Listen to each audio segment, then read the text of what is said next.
The Secret Garden, Chapter 2. Martha. The next morning, Mary was awakened by a young housemaid whose name was Martha. "It's time for thee to get up now," said Martha in a broad Yorkshire accent. "Mrs. Medlock said I was to carry thy breakfast into the room next to this." "Who is going to dress me?" demanded Mary. "Cannot thou dress thyself?" Martha uttered in amazement.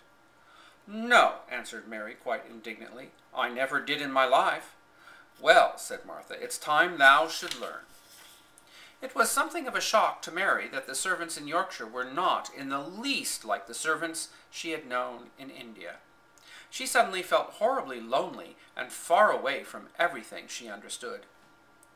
"Those are not my clothes," she said moments later, standing before the wardrobe. "Mine are black."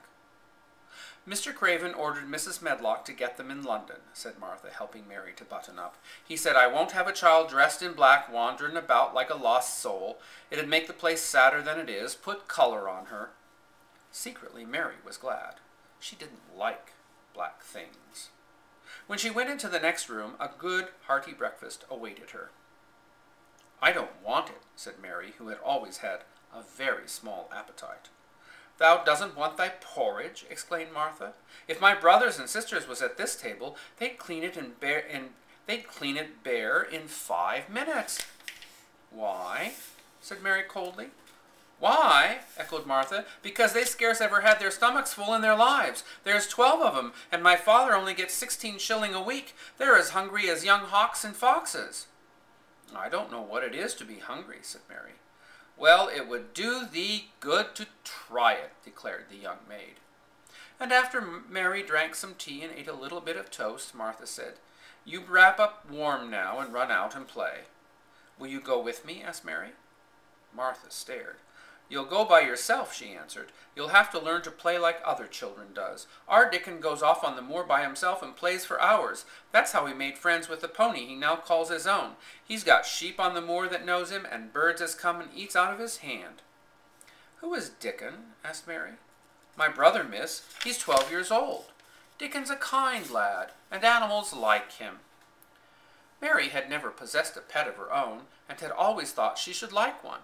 So she began to feel a slight interest in Dickon, and as she had never before been interested in anyone but herself, it was the dawning of a healthy sentiment. It was, in fact, this mention of Dickon which made Mary decide to go out. Martha showed her the way to the gardens. "But there's one garden is locked up," she said. "No one has been in it for 10 years. "Why?" Mary asked. 10 years was a long time. She had been born 10 years ago. "Mr. Craven had it shut when his wife died so sudden. He won't let no one go inside. It was her garden. He locked the door and dug a hole and buried the key." Mary turned down the walk that led to the gardens. She could not help thinking about the garden that no one had been in for 10 years. Here was another locked door added to the 100 in this strange house. Mary looked about her as she walked. There were trees and flower beds and evergreens clipped into strange shapes, and a large pool with an old gray fountain in its midst. But the flower beds were bare and wintry, and the fountain was not playing. At the end of the path that she was following, there was a wall with a door in it. The door stood open.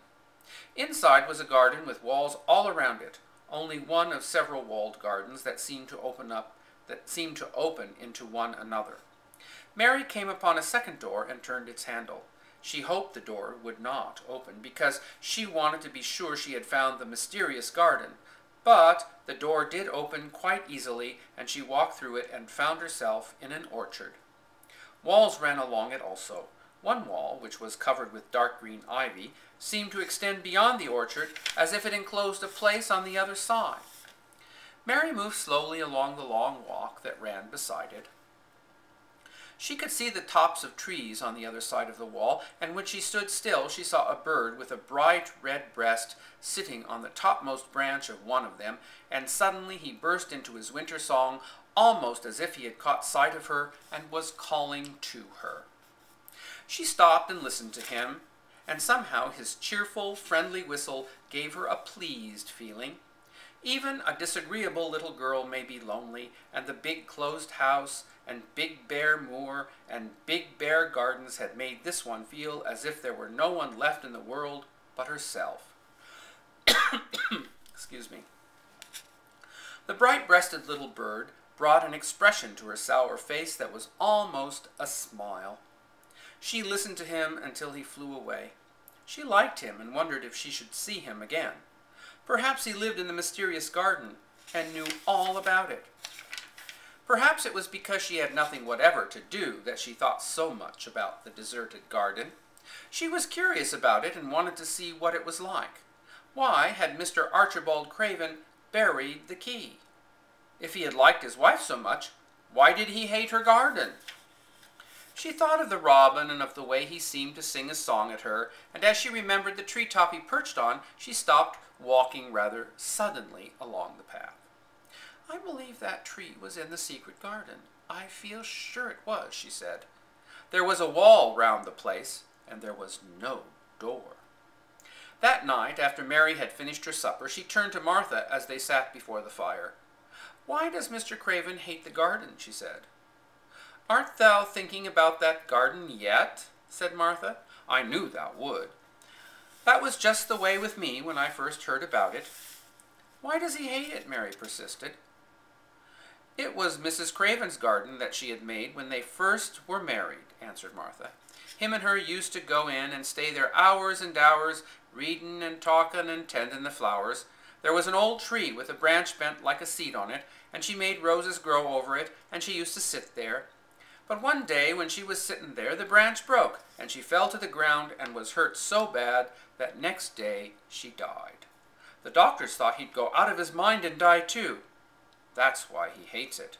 No one's never gone in since, and he won't let anyone talk about it. Mary did not ask any more questions. She looked at the red fire and listened to the wind howling outside the house. But as she was listening, she began to hear something else. She did not know what it was, because at first she could scarcely distinguish it from the wind itself.